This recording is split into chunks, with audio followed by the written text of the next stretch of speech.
Inheriting pain, the health impacts of racism and oppression.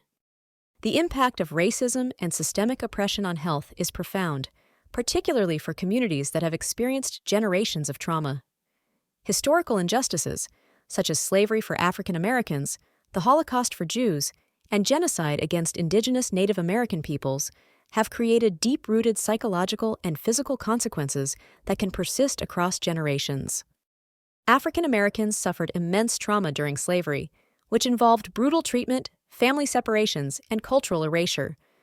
Following emancipation, systemic racism continued to affect their lives through Jim Crow laws, segregation, and ongoing discrimination. The trauma of losing family members, being stripped of cultural identity, and facing violence has left a legacy that affects descendants today. Holocaust survivors faced unimaginable horrors, including mass extermination, forced labor, and the loss of loved ones. Many survivors were left with severe psychological scars, and their offspring often grappled with the inherited trauma of their parents' experiences. Indigenous peoples in North America endured genocide, forced removals from their lands, and cultural assimilation efforts, including the establishment of residential schools. These schools aim to erase indigenous languages and traditions, often through abusive practices. The impact of these experiences has led to significant intergenerational trauma. Research shows that individuals from these historically oppressed groups experience higher rates of chronic illnesses and mental health disorders. For example, African Americans and indigenous people are more likely to suffer from conditions such as diabetes, hypertension, and autoimmune diseases compared to their white counterparts. Studies indicate that these disparities are linked to adverse childhood experiences, ACEs, which encompass various forms of trauma that can disrupt development and lead to long-term health issues. For instance, a study published in Health Affairs found that African Americans experience higher rates of ACEs, resulting in increased vulnerability to conditions such as depression, anxiety, and PTSD. Similarly, research indicates that Holocaust survivors and their descendants are more prone to anxiety disorders and PTSD, illustrating how trauma can be transmitted through generations. Indigenous Americans have higher rates of autoimmune diseases, such as lupus and rheumatoid arthritis, compared to white Americans. They also experience higher rates of chronic illnesses like diabetes and heart disease. African American women are 2-3 times more likely to develop lupus compared to white women. African Americans are more likely to suffer from conditions such as hypertension and diabetes. For example, they are 60% more likely to have diabetes compared to white Americans. The concept of epigenetics sheds light on how trauma can affect gene expression, potentially altering biological responses to stress. This means that the experiences of past generations can influence the health of future ones at a genetic level. Polyvagal theory helps explain how trauma affects the nervous system, leading to dysregulation that can result in heightened stress responses, anxiety, and difficulties in emotional regulation. The cumulative effects of ACEs can lead to a dysregulated nervous system, making individuals more susceptible to stress-related illnesses.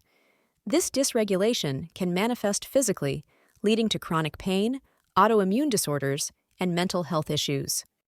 Women often face additional challenges related to health, as they are disproportionately affected by chronic illnesses and autoimmune diseases. This is partly due to societal expectations that teach women to suppress their needs and emotions, promoting a culture of people-pleasing that can lead to stress and illness. Women were only granted the right to vote in the UK in 1918, and their legal rights to own property or open bank accounts were limited until the late 20th century. These restrictions have contributed to a historical context of suppression and trauma. Women are significantly more likely to develop autoimmune diseases than men. Approximately 80% of individuals with autoimmune diseases are women. Healing from this deep-seated trauma requires a holistic approach that addresses both the mind and body. Practices such as therapy, community support, mindfulness, and body-centered therapies can be effective in promoting healing. Books like My Grandmother's Hands by 𝗓𝗵𝗵𝗶𝗵, The Body Keeps the Score by 𝗂𝗂𝗓, and Healing the Wounds of History by Judith Herman offer valuable insights into understanding and healing from trauma. Here is a list with more books on the topic. 1. My Grandmother's Hands, Racialized Trauma and the Pathway to Mending Our Hearts and Bodies by 𝗓𝗵𝗵𝗂𝗵. 2. The Body Keeps the Score, Brain, Mind, and Body in the Healing of Trauma by 𝗓𝗵𝗵𝗂𝗵. 3. Healing the Wounds of History, A Guide to Understanding and Healing Intergenerational Trauma by Judith Herman. 4. Post-Traumatic Slave Syndrome, America's Legacy of Enduring Injury and Healing by Joy DeGruy. 5. The Trauma of Racism, How Racism Affects Health and Well-Being by various authors, edited volume. 6. The Heartbeat of Wounded Knee, Native America from 1890 to the Present by David Treuer. 7. An Indigenous Peoples' History of the United States by Roxanne Dunbar Ortiz. These books provide valuable insights into the intersection of trauma, racism, and health, offering perspectives on healing and resilience. To move forward, we must cultivate compassion and understanding, recognizing the shared humanity in all individuals. By acknowledging and addressing the impacts of historical oppression, we can work together toward healing and a more equitable society.